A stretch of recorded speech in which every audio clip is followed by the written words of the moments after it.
welcome to a show where you will hear about how our liberty is being eroded by the very people that swear an oath to protect it. Today, the president signed a big new anti-terrorism bill that would expand the government's ability to track down terrorists, but at some cost. On this show, we will discuss many of the lies that the government that hates us, by the way, we will discuss the lies that the people in positions of power and influence spread every day. And what is the best way to confuse children? Confuse them about their sexuality, confuse them about their gender, expose them to things that their little brains are not ready for yet. That is how they are confusing children. It is leading to chaos, and Big Daddy government, of course, can be there to pick us all up and take care of us at the end of it. We will also talk about how current elected leadership at all levels of government has been corrupted by power and control, as well as discuss the types of leadership needed to correct our republic's course. We the people. It was time to remember that we the people are the government. Providing assistance for the Ukrainians to defeat the Russians, that's the number one priority for the United States right now.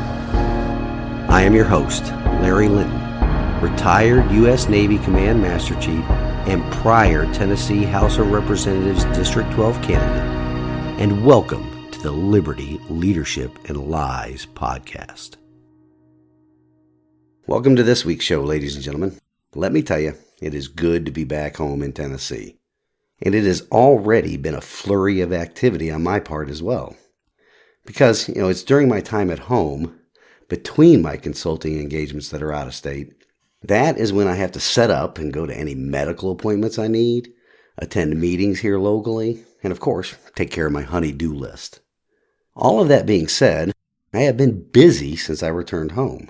So, this will be a shorter episode than normal. I've not had a lot of time for show prep this week. I got back to the house this past Monday evening. First thing Tuesday morning, I had a doctor's appointment. And then I had to head into town to get something notarized and sent up to my younger brother in New York.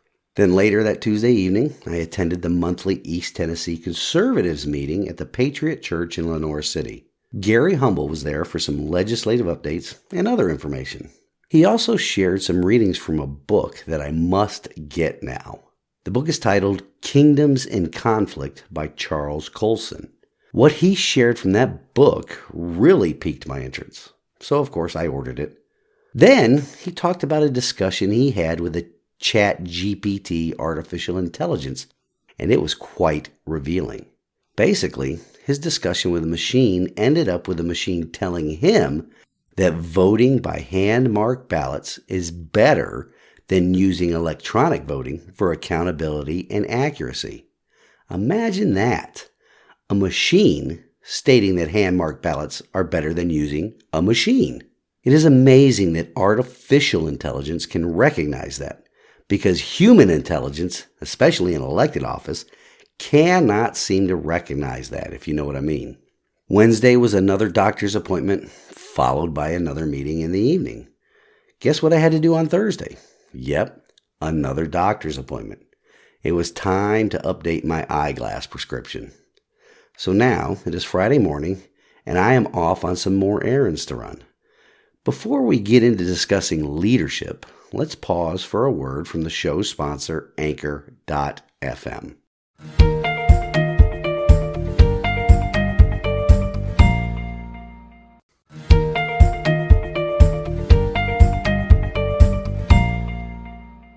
Welcome back, ladies and gentlemen. That may be the last commercial break for Anchor that we have for the foreseeable future. We'll have to wait and see, though, as Anchor and Spotify have completely merged now. It may be a while before ambassador ads start back up again. As I said, being that this week's topic is leadership, I wanted to make an announcement here on the podcast. If you follow me on social media or subscribe to the blog on my website, you will already know about this announcement. But for the listeners that do not follow the blog or my social media pages, I am announcing that I'm actually seeking a leadership position within the Sevier County Republican Party. I put my name in the hat to be elected chairman of the Sevier County Republican Party. Every odd year here in the state of Tennessee, each county GOP holds a reorganization convention to elect new officers. So I decided to give this route a try. I've been keeping that decision kind of close hold for a few weeks now because I didn't want to alert the good old boy network too early about my intentions. I wanted to keep the element of surprise for as long as possible.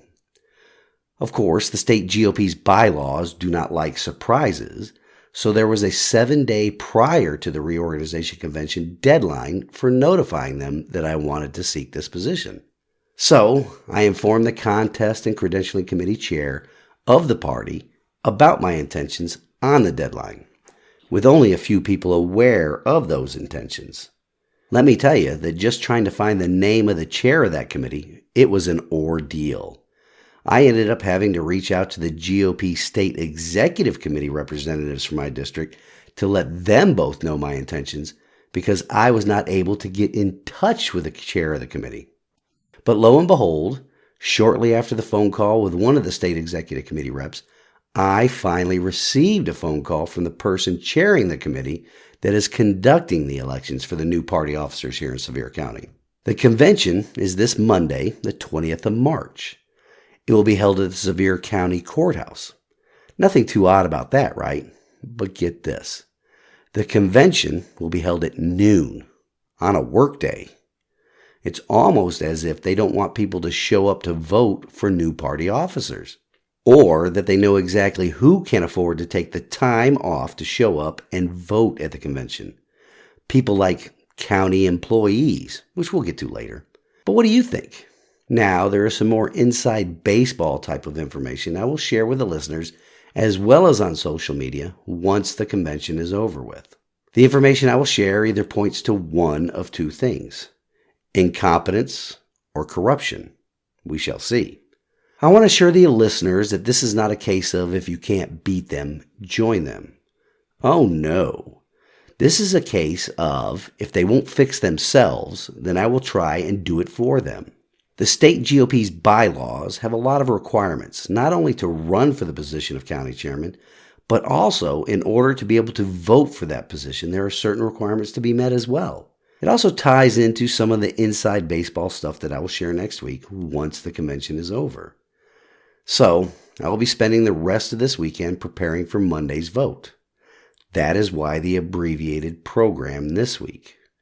Next week, it will be a regular length program. So, please follow the blog at libertyleadershipandlies.com.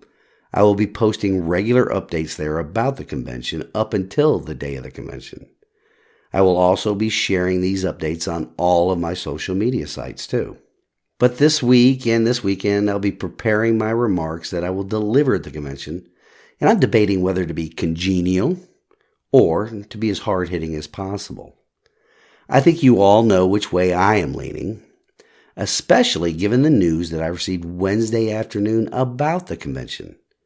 For background, at the end of last week, and this is according to a source within the county GOP, there was not anybody that had shown any interest in that position. This past Monday was the deadline for people to put their names in the hat, as I previously mentioned. Well, word came out on Wednesday afternoon that the county sheriff also put his name in the hat too. Talk about an 11th hour addition for the good old boys to keep their hands on the reins of party leadership. So the convention will take place, as I mentioned, in the county courthouse. And the other person running for chair is a county elected official that is in charge of county employees. Would you like to venture a guess as to how many county courthouse employees and sheriff deputies show up to vote at the convention? Meanwhile, people that have normal jobs that cannot take long lunch breaks will be left out of the voting for the position in a predominantly GOP county. Things that make you go, We'll discuss this more in next week's episode. You can be sure of that. That means that this is all the time I have for this week's show, ladies and gentlemen. In closing, we have this week's wisdom from God's Word, and it comes to us from Proverbs 14:23. All hard work brings a profit, but mere talk leads only to poverty. The political parties in our states and in our nation have been mere talk about protecting individual liberties for far too long now. Each of us putting in the hard work to fixing our system of governance will result in the huge profit of restoring constitutional principles to our government. I'm stepping into the arena again. Are you? Are you willing to put in the hard work required so that your children and all future generations can enjoy the freedoms guaranteed in our constitutional republic? Or will you let apathy continue to guide the country? Will you participate in our system of self-governance by voting in each and every election that comes down the pike at us? Or are you just waiting for somebody else to come to the rescue? Waiting for somebody else to put in the hard work? Thank you all for listening this week, and I pray that you enjoy the rest of the weekend.